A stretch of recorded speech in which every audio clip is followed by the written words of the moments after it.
Good morning बच्चों। करनी का संस्कृत व्याकरण तथा रचना क्लास 7। तो इस बुक में आज हम ग्रामर में विशेषणों की विभक्ति और वचन पढ़ेंगे। विशेषणों की विभक्ति और वचन।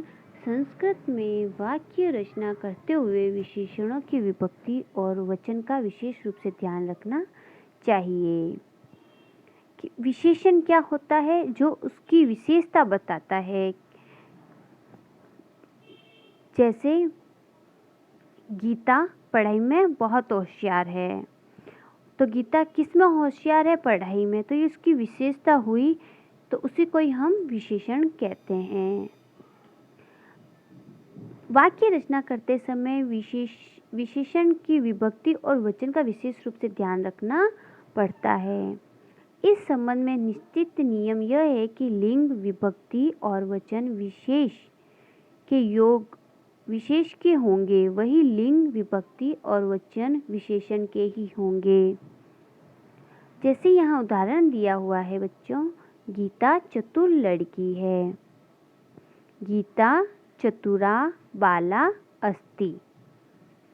तो यहाँ गीता की क्या विशेषता बताई गई है कि गीता चतुर लड़की है, ये उसकी विशेषता हुई। फिर है मोहन चतुर बालक। मोहन चतुर बालक है, तो मोहनः चतुरः बालकः अस्ति। मोहन चतुर बालक है। मोहन की क्या विशेषता हुई? यहाँ चतुर। सब लड़के चतुर हैं। सर्वे बालाः चतुराः सन्ति। तो यहाँ सभी लड़कों की क्या विशेषता है कि सभी बालक चतुर हैं। तो देखिए, पहले वाक्य में चतुर शब्द गीता का विशेषण है। गीता की क्या विशेषता बताइए यहाँ कि गीता चतुर है, इसीलिए इसका प्रयोग चतुरा स्त्रीलिंग एक वचन में हुआ। देखिए, गीता जो है वो लड़की है, तो उसके लिए यहाँ चतुरा का प्रयोग किया गया है, क्योंकि ये स्त्रीलिंग है तो यहाँ चतुरा आएगा। फिर दूसरे शब्द में चतुर शब्द मोहन का विशेषण है, ठीक है ना, इसीलिए इस वाक्य में उसका प्रयोग चतुरः पुल्लिंग एक वचन के रूप में आएगा। अब देखिए, मोहन जो है वो पुल्लिंग है, तो चतुरा नहीं लिखकर हम क्या लिखेंगे? चतुरः। क्यों? क्योंकि वह पुल्लिंग है। इस बात का हमें ध्यान रखना है कि स्त्रीलिंग के लिए क्या विशेषण का प्रयोग होगा और पुल्लिंग के लिए क्या विशेषण का प्रयोग होगा। है दोनों चतुर, पर एक के लिए चतुरा का प्रयोग हुआ है और दूसरे के लिए चतुरः का प्रयोग किया गया है।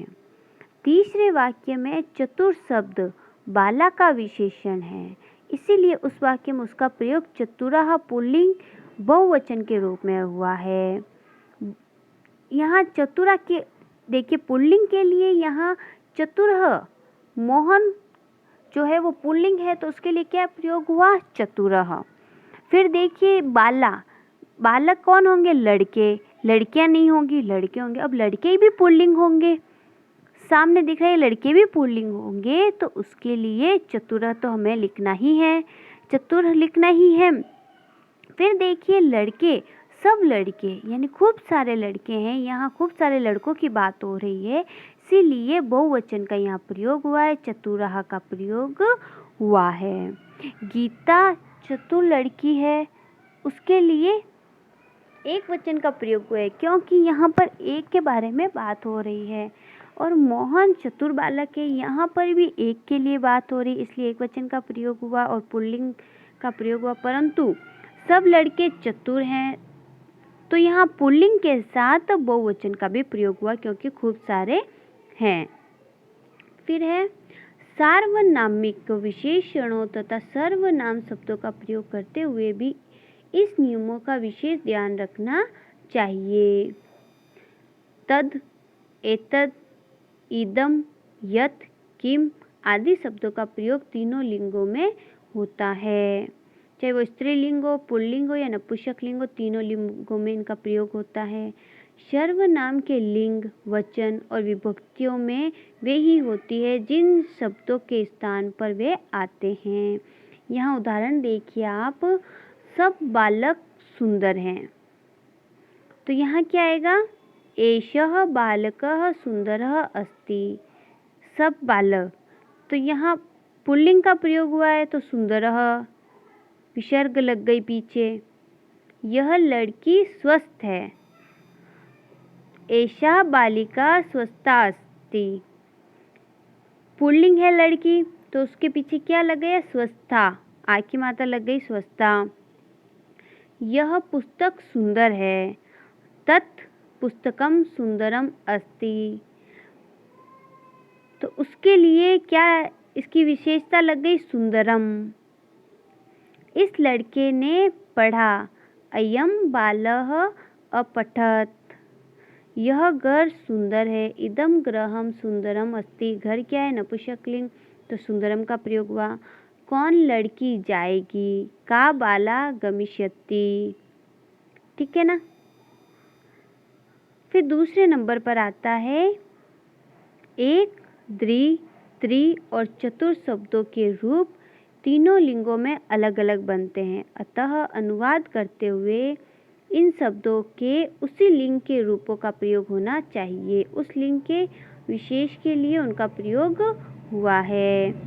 एक और द्वि, त्रि और चतुर तीनों के लिंगों में अलग अलग बनते हैं, इसलिए अनुवाद करते समय लिंग के अनुरूप ही इनका प्रयोग होता है।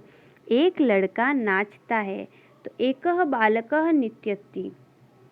एक लड़की जाती है। एका बालिका गच्छति। अब बालिका है, यहाँ पर लड़की है तो उसकी जगह एका लगा, और बालक है, पुल्लिंग है तो एकः का प्रयोग हुआ। यह एक फूल है। इदम एकम पुस्तकम अस्ति। पुष्पम अस्ति। दो लड़के पढ़ते हैं। द्वौ बालकाउ पठतः। दो लड़कियां नाचती है। द्वे बालिके नृत्यतः। इसी प्रकार से इनकी विशेषता बतलाई गई है।